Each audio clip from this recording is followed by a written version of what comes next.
Nifty 24,800ના પીઈમાં best buying area કયો? સૌથી પહેલો best buying area first condition કે માર્કેટ 43ની આજુબાજુ સસ્ટેન કરે, બરાબર, અને અહીંયાથી એન્ટ્રી બને તો ફર્સ્ટ ટાર્ગેટ 76 અને સેકન્ડ 110 સુધી જઈ શકે, બરાબર.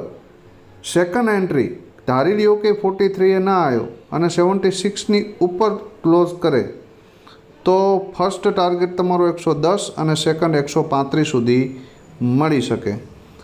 ધારી લ્યો કે આ પ્રીમિયમ 110ની આજુબાજુ માર્કેટ થોડું ગેપ ડાઉન ઓપન થાય અને આ પ્રીમિયમ 110ની આજુબાજુ જોવા મળે અને 76 આવે, બરાબર, અને અહીંયાથી જો 76થી ફરી પાછું બાઇંગ આવે તો 135 અને 190 સુધીના ટાર્ગેટ જોવા મળી શકે, બરાબર. આવા જ શોર્ટ મેળવવા માટે ઓપ્શન ટ્રેડર ગુજરાતીને સબસ્ક્રાઈબ કરો.